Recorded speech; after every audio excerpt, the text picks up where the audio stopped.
Nestor ja Koppel, majanduspodcast. Tere kuulama Nestor ja Koppel podcasti. Mina olen SEB majandusanalüütik Mihkel Nestor.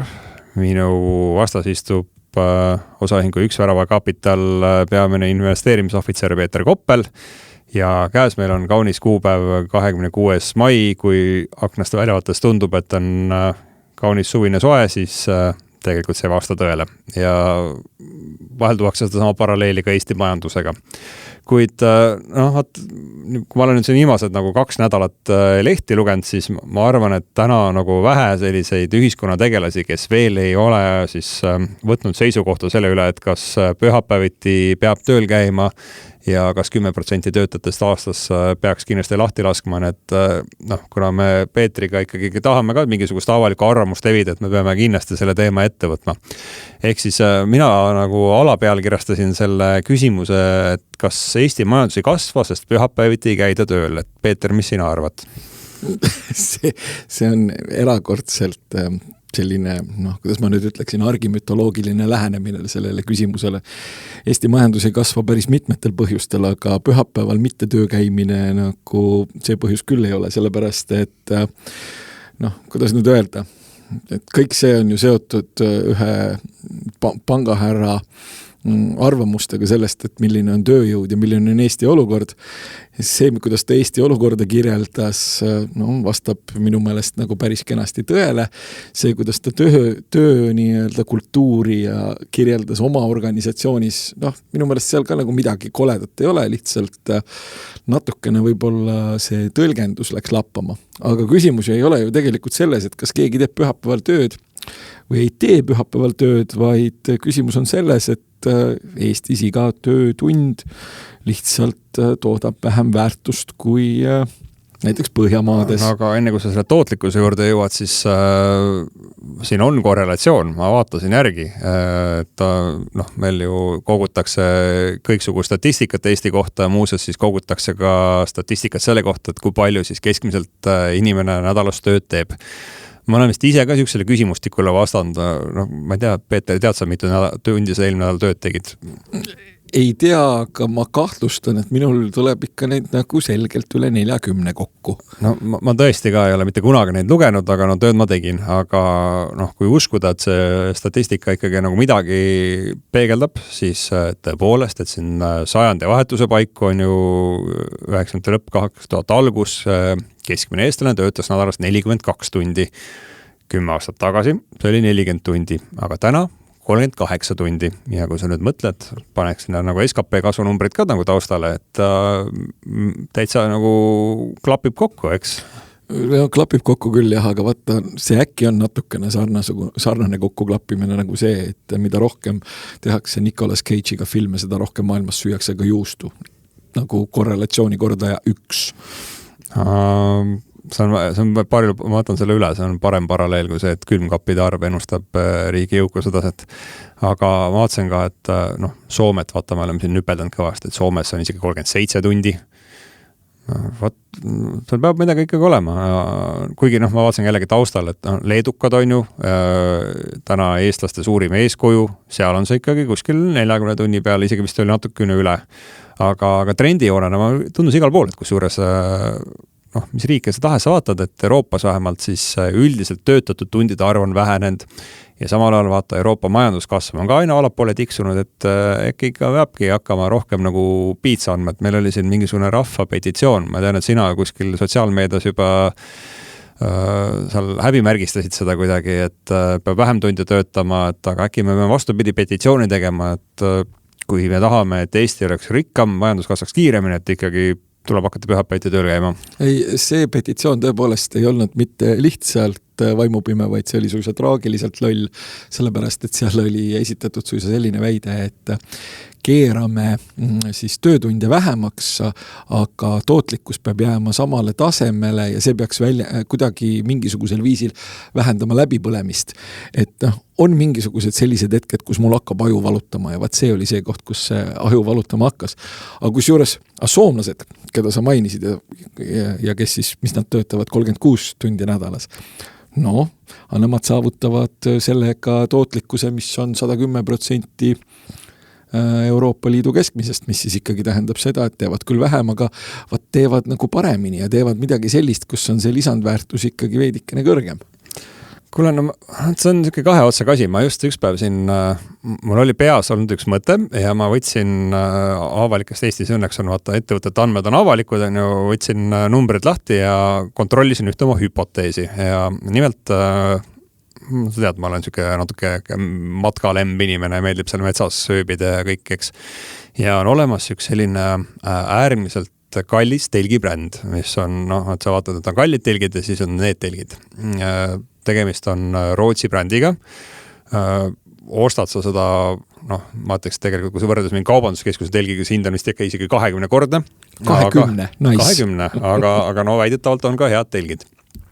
Ja selline väike Rootsi ettevõte seda müüb, tundub, et läheb nagu päris hästi, aga fun fact, et neid telke tegelikult toodetakse Eestis ja ma proovisin siis üles leida Eesti ettevõtte raamatupidamise aruande ja siis vastavalt siis nagu Rootsi ettevõtte oma.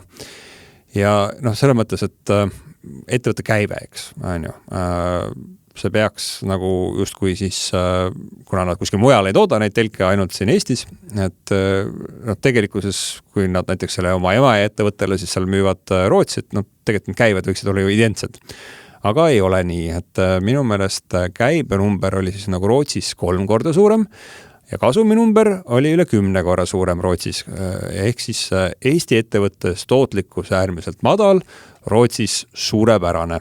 Ja tehke järgi, et ma tulen tagasi, ma olen siin saates varem ka seda nagu juttu rääkinud, et ma arvan, et see Eesti madala tootlikkuse probleem nagu hästi tihedalt on seotud selle meie toreda ärimudeliga, kus mitte, ma ei taha kuidagi kritiseerida nagu seda ettevõtet, et ma ütleks ise täpselt samamoodi, et sa otsid nagu riike, kus sa toodad natuke soodsama hinnaga lihtsalt, et su tööjõukulud on madalamad. Aga et lihtsalt, et kui keegi üritab nagu aru saada, et miks see tootlikkus on madal, et see on nagu see faktiline põhjus, ma arvan, suuresti on see, et Eesti tööstus toodab kellegi teise jaoks. Et seal meil neid vahvaid turundus ja toote väljamõtlejaid on väga vähe, et meie siin asjad paneme kokku ja siis pole imestada, et sa sellega raha ei teeni. Et ma tean, et Eurostat kogub ka mingid numbrid selle kohta, et kuivõrd kõrgtehnoloogiline on ühe riigi eksport.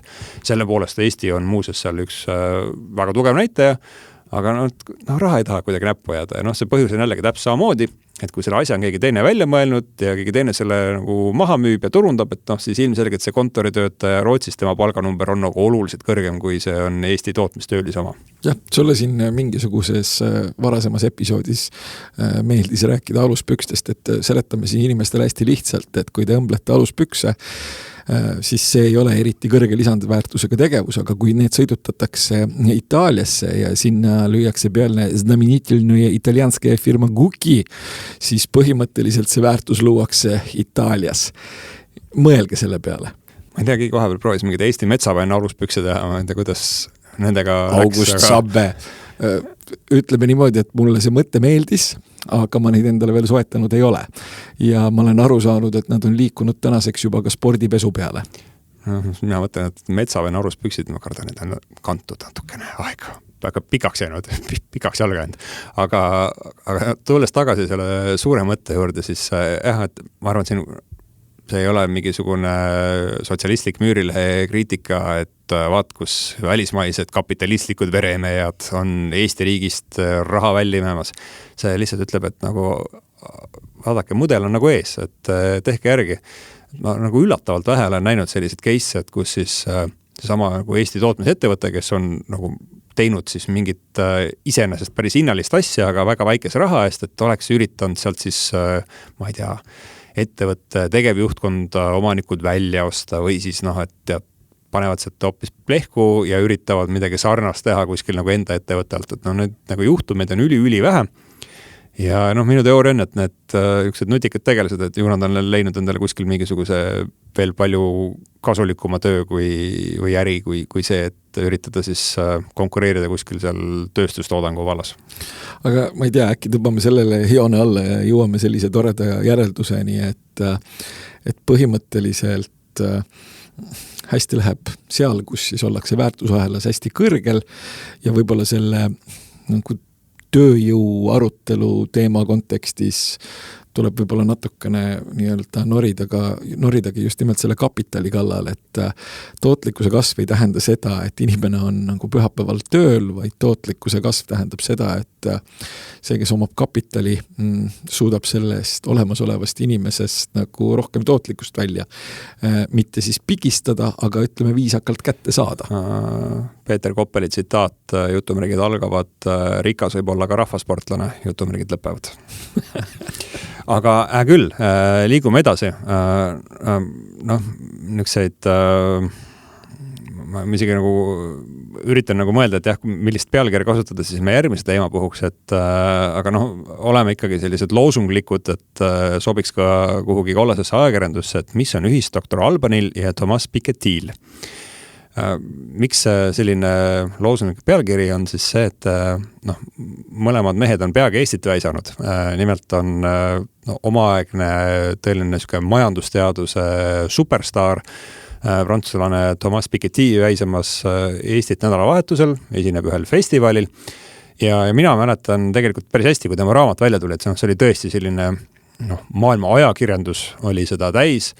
Ma olen selle raamatu isegi läbi lugenud, tegelikult minu pärast oli hea raamat, ma ütlen, et intellektuaalselt tema mõtted olid minu jaoks põnevad ja toona mõjutasid ka hästi palju võib-olla seda diskussiooni, et millest maailmas räägiti ja ma miskipärast arvan, et aastal 2014 saada Thomas Piketty'd mingisugusel Eesti kirjandusfestivalil oleks olnud suhteliselt võimatu missioon, kuna ta lihtsalt ma nüüd utreerin, et ma ei tea tegelikult, aga ma arvan, et ta lendas tellitud eralennukiga kuskil mööda rahvusvahelisi suurkonverentse ja rääkis oma suurtest mõtetest, mis sinna raamatusse kirja said.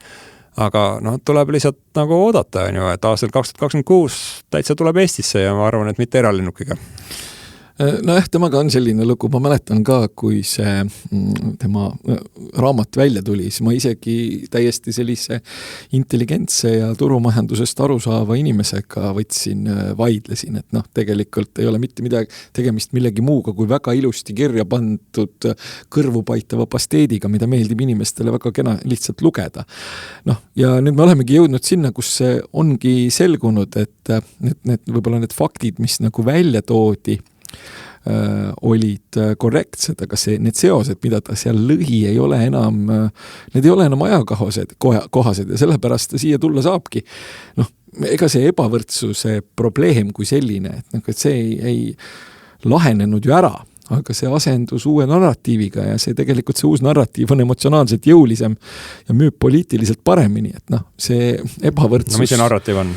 Sul on kultuuriline identiteet, sul on immigratsioon, sul on rahvuslik mingi enesemääratlemine, et tegelikult selline parempopulism versus vasakpopulism, parempopulism lihtsalt võitis, sellepärast, et mida see Piketty seal pakkus? Piketty pakkus, et nüüd me peame hakkama vara maksustama ja vara maksustama ikkagi nagu keeruliselt ja igal pool.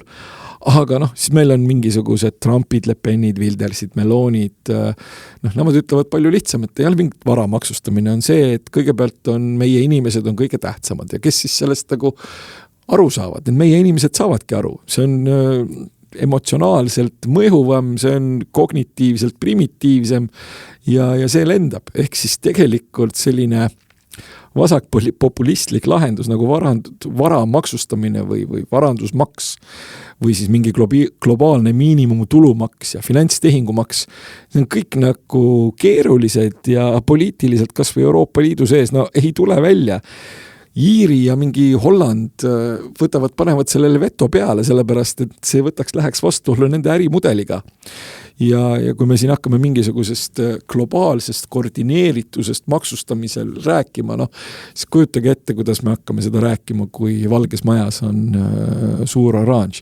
Nii et Piketty on tõepoolest nii-öelda kustunud täheke, kes kirjutas midagi keerulist, midagi, mis paitas ennast targaks pidavate inimeste kõrvu, kirjutas kusjuures tõesti väga hästi, aga ütleme niimoodi, et teda enam eriti keegi ei loe ja loevad need, kes on mingisugusesse varasemasse aega kinni jäänud. Ja ma arvan, et siinkohal sa saad selle võrdluse doktor Albaniga mingisugusele sellisele meelelahutuslikule tasandile viia. Ja ma ei tea, millal doktor Albani viimane uus plaat välja tuli, et Piketty'l tegelikult tuli selline mõned aastad tagasi vist isegi natuke optimistlikum raamat välja, mida ma ei ole lugenud, aga ma tulen sinu jutu alguse juurde tagasi, et mis siis Piketty omal ajal 2014 ütles, oli see, et kui kapitali tootlus ületab majanduskasvu, saavad rikkad rikkamaks ja ebavõrdsus ühiskonnas suureneb, mis nagu ta suutis seda päris veenvalt nagu empiiriliselt sellele tõestada, lihtne kontseptsioon ka, aga jah, et sealt edasi, et kas see on probleem, kelle jaoks on probleem, mis siis sellest juhtub, et sealt läks asi natuke niisuguseks sotsiaalteaduslikuks liigalt, et keeruline seletada. Aga muuseas ma sattusin lugema siis temaga ühte pigem hiljutist intervjuud ja sa kasutad terminit populist, et talle seal samas intervjuus hakkas talle intervjueerija rääkima ka populismist ja ta läks veits närvi ja ütles, et talle ei meeldi see termin üldse, et see on selline, vaata sinusugune selline valge heal järel mehe termin, et me peame ikkagi rääkima, et kas ma ei tea, Bernie Sanders on populist ja Trump on populist, et kas me saame nad panna nagu ühte potti, on ju? Me saame panna nad täiesti rahulikult ühte potti, sellepärast, et kui sa võtad kas või Sandersit, siis tema on leidnud, et kõige suurem probleem Ameerikas on need miljardärid. Ja siis kui sa nüüd hakkad, ja et siis nad peaksid maksma pidevalt oma mingisugust õiglast osa. Ja siis kui sa hakkad nagu vaatama, et milline see maksutulude proportsioon on, siis kui sa avastad, et rikkad juba maksavad palju ja nad maksavad nagu suurema osa maksutuludest, siis kogu see Sandersi sellise, kuidas ma nüüd ütleksin, väga kirglik näpuvehkimine, see vajub omadega kokku. Ehk siis ta on populist, kes räägib, populist on minu jaoks see, kes räägib seda, mida inimesed kangesti tahavad kuulda. Inimesed, kes otsivad küsimusi neid vaevavatele vastustele. Ja Piketty ei ole mitte midagi muud kui selline endast heal arvamusel oleva intellektuaali, mitte intelligendi, sest intelligents juba nõuab midagi enamat. See on intellektuaali populist, kes ta ise ei tunnista ennast populistiks ja ilmselt tema praegused lugejad ka ei tunnista. Aga populist, mis populist? Aga tal oli igast põnevaid, vaata nagu selle raamatugagi, et tal minust on nagu väga palju häid mõtted, aga seal vahel nagu viskab kuidagi nagu sealt rööpevalt maha, kus mina ise nagu otsa sõidaks, et mis ta seal ka võib-olla see nagu, see on mõneti nagu olukorra kirjeldus, aga ma ei olnud ise võib-olla niivõrd nagu mõelnud, et me näeme seda, et siuke nagu traditsiooniline, siuke pro-business, liberaalne mõtteviis, et see lihtsalt ei müü. Ja ta läbi selle selgitas ka seda, et miks sellised võib-olla meie kapitalistlikud eeskujud, on see Elon Musk või keegi teine, et kohati nagu pöörduvad ka sellesse samasse populismi, on see, et nad saavad aru, et nad muidu tegutseks segmendis, keda lihtsalt eiratakse ja kes muutub rahva seas pigem negatiivseks tegelaseks, on ju, et tuleb jälle oma seda establishmendi jama meile ajama. Aga siis vasakpoolsete probleeme, et miks meil niisugused traditsioonilised sotsiaaldemokraadid, sotsialistlik partei Prantsusmaal, et miks nemad enam populaarsed pole, tal oli ka jällegi adekvaatne selgitus, et nad on oma enda edu nagu ohvrid, et kui sa vaatad siin võib-olla enne esimese maailmasõja eelset aega, siis olid riigi kulutused SKP-st alla 10%. Täna Prantsusmaal ta läheneb sinna poolele julgeteks. Isegi natuke rohkem. ja selles olukorras vaata, et kõik töötav rahvas, kes oli nende sotsialistide taga, neil on kõik olemas, on ju, ja nüüd nad nagu vaatavadki siis võib-olla juba uute väärtuste poole, et mis räägivad siis ma ei tea, rahvusriigist ja kõigest sellisest, aga tema lahendus oli hästi põnev, sulle meeldib see lahendus. Et kuidas seda probleemi lahendada, et tegelikult tema hinnangul me peaksime siis tõstma riigi kulutused oluliselt kõrgemale sellest, et me maksukoormat peaks veel suurendama ja riigi kulutusi veel suurendama, et kuna ta seal vist tõi paralleeli, et vaata umbes USA meditsiinisüsteem pole efektiivne, et kuigi seal on 20% SKP-st makstakse on ju siis nii-öelda kulutustena tervishoiule, et riik on ikkagi nagu targem ja siis kui me tõstaksime rängalt riigi kulutused, siis ka nagu ühiskonnaelu oleks paremaks, et ma vähemalt nagu seal intervjuus ma sealt hästi hoidnud nagu näpuga järgi, aga võib-olla ma pean veel selle ühe teise raamatuga läbi lugema. Jah, aga põhimõtteliselt me ikka ei ole rääkinud doktor Albanist. Minu mälestused temast on suhteliselt nagu hägusad, jah, aga jah, sealt seda uut nagu starti ei ole tulnud, ma saan aru, uut plaati ei ole. jah, ja ühesõnaga, miks me Piketty'd tahame ikkagi võrrelda Dr. Albaniga, on see, et põhimõtteliselt ükskord, kui ma veel paberajalehte suutsin haarata ja sellest on ka juba mõnda aega tagasi, siis ma põhimõtteliselt nägin sellist fantastilist kuulutust, mustvalgelt trükitud, et Dr. Alban esineb ei kuskil mujal kui Kannu kõrtsis. Ja Kannu kõrts minu jaoks oli umbes selline koht nagu Viiratil oli selline fantastiline gravüür nagu Põrgu. Ma olen seal täpselt ühe korra käinud ja siis kui ma need asjad omavahel kokku liitsin, siis ma sain aru, et eksisteerib ka hullemaid kohti, kuhu muusika läheb surema kui Intsi Kruurmu laululava või kus need Thomas Sandersid ja Dieter Bohlenid nüüd nagu esinevad. Dieter Bohlen muide on jätkuvalt rikas. Aga see siis sisuliselt tähendab seda, et Piketty, kes oli kunagi superstaar, oli ikkagi rohkem selline ühe hiti ime. Ühe hiti ime on kusjuures muusikamaailmas väga tubli ja Dr. Albanil oli neid hitte isegi ju rohkem, aga ühel hetkel ta ikkagi esines Kannu kõrtsis. Aga nagu tegelikult sa ütleme ausalt, et Dr. Albani see esimene hitt, et see oli hea tantsulugu, samamoodi oli suurepärane raamat Piketty kapitalism 21. sajandil, et ma soovitan minna nii Albani kontserdile kui nädalavahetusel Piketty'd kuulama. Aga tõmbaks sellele teemale joone alla ja lõpuks räägiks ikkagi nagu rahast ka, räägiks majandusest, et nimelt on siis, ma olen nüüd praegu jällegi territooriumil, kus ma ei tunne ennast väga kindlalt, aga peagi on tulemas siis Elon Muski ettevõtte SpaceX esmane avalik pakkumine ja mina mäletan nükest aega, kui kunagi Saudi Aramco turule tulekuga hästi palju nagu räägiti sellest, et see oli selline kuum teema ja et kuidas siis nagu prognoositi on ju selle IPO väärtuseks $1 trillion ja täna summa, millega me siin opereerime, on $2 trillion ehk siis nagu arvestades kogu seda furoori, mis kunagi oli Saudi Aramco peal, siis peaks olema nüüd 2 korda suurem, aga mulle mõneti nagu tundub, et isegi see on võib-olla nagu liiga vähe räägitud asi. No põhimõtteliselt siis selleks 2 triljonit, et selleks kujuneb siis ettevõtte väärtus. Turult üritatakse kätte saada jutumärkides ainult 75 miljardit. Aga tõepoolest, Saudi Aramco tahtis saada mingisugune 29-30 miljardit turult kätte ettevõtte väärtuseks pärast triljon ja tõesti see oleks maailma siis nii-öelda suurim IPO. Ainukene probleem on selle juures see, et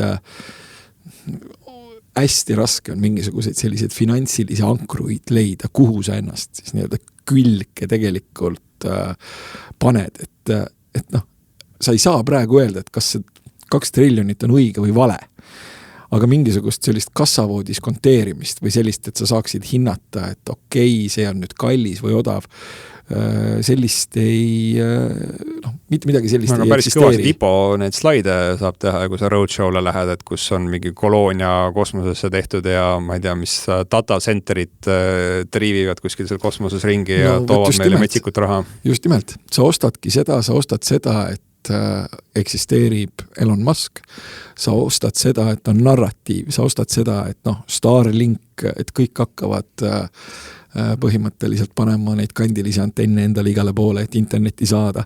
Sa põhimõtteliselt ostad Starshipi tulevikku, sa ostad XAI-d, sa ostad Grokki, kusjuures inimene mõtleb, et tahaks nüüd hakata kosmoseettevõttesse raha panema ja siis sa avastad, et sa tegelikult paned hoopis, eks ole, internetiteenuse pakkujasse, paned sellesse tehisintellekti vertikaali ja tegelikult see on selline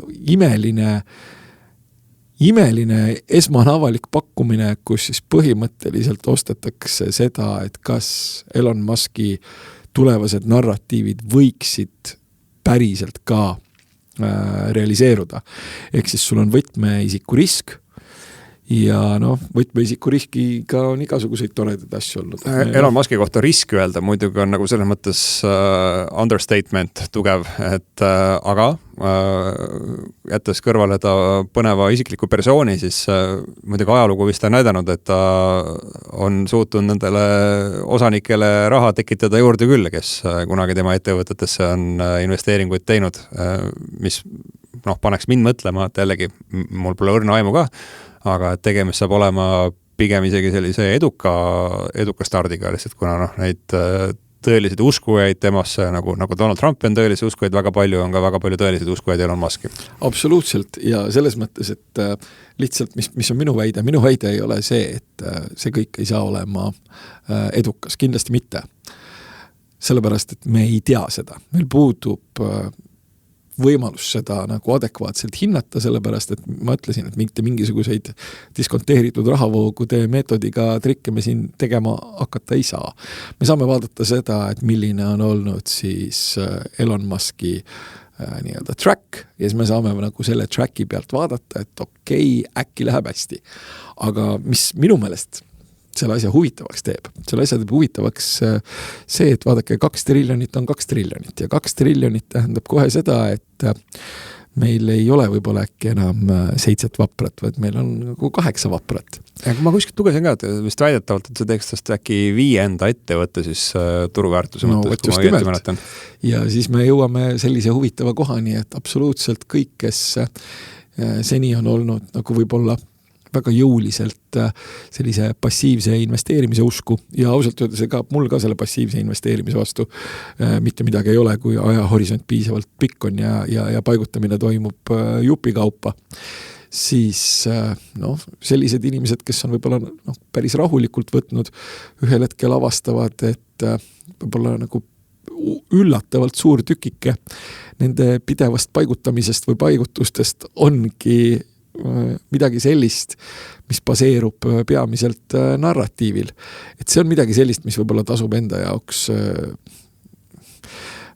läbi mõelda, et kas sellise riskiga ollakse valmis edasi minema, et kas seda oleks või kas seda ollakse valmis aktsepteerima, kas saadakse aru, mida see tähendab, sellepärast, et passiivne investeerimine ja indeksid on äärmiselt toredad, aga üldiselt neid on ka mitut sorti, et on võrdsete osakaaludega indeksid ja siis on indeksid, mis on võib-olla mingisugust ettevõtte kvaliteeti hindavate faktoritega läbi kaalutud või siis on ettevõttele mingisuguseid kvalitatiivseid filtreid nagu rakendatud, et tegelikult võib-olla selles kontsentratsioonimängus sellisel viisil nagu selline tavapärane passiivne investeerimine teeb, eriti kui su investeerimishorisont on lühem, et võib-olla selles osalemine tasuks nagu läbi mõelda, et kui ollakse valmis seda riski võtma, okei, aga tähtis on see, et mingid üllatusi ei tuleks.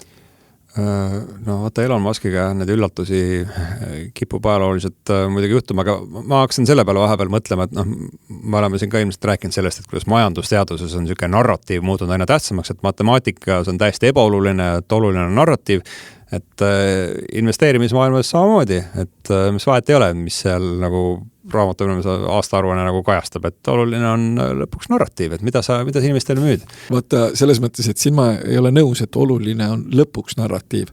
Narratiiv on oluline vahepeal, sellepärast, et nii Goldman Sachs kui Morgan Stanley, kui kõik põhimõtteliselt on ikkagi toonud ajaloost välja väga selge sellise seaduspära, et kui sul ikkagi indeksi mingisugune keskmine ettevaatav PE natukene liiga kõrgeks läheb, siis paraku sa järgnevatel perioodidel ei saa päris sellist tootlust, nagu sa võib-olla ootad. Kuule, aga kuidas see nagu, vaata, et kell tiksub sina maale, ma pean selle olulise küsimuse ära küsima, et kas sa paned nagu kõik oma hallatavad varad sinna või sa paned ainult pooled? Minu lähenemine ikkagi on, ma olen selles mõttes fundamentalist, et mul peab olema mingisugune fundamentaalne ankur, mille külge ma ennast nii-öelda ankurdan. Mul peab olema põhjus, miks ma mingisuguse investeeringu teen. Ja investeeringud ja spekulatsioonid sa oled vana ulmefänn, sulle kosmosefilmid meeldisid. Mulle kosmosefilmid õudselt meeldivad, aga ma võtan väga selgelt, hoian lahus siis nii-öelda investeerimise, spekuleerimise ja mulle meenub selline Soome poliitilise satiiriseriaal kunagi nagu Hyvät herrat, kus öeldi, et business on business, mutta Mooses on Mooses. Või oli see vastupidi, et Mooses on Mooses, mutta business on business. Ehk siis investeerimine on investeerimine, spekuleerimine on spekuleerimine ja SpaceX-iga vallatlemine on selgelt spekuleerimine. aga igal juhul jääme põnevusega siis ootama selle IPO tulemusi ja kõike seda, mis siis majanduses toimub ja kohtume uuesti 2 nädala pärast. Ja kuulake It's My Life'i ja lugege Pikettit. Nestor ja Koppel, majanduspodcast.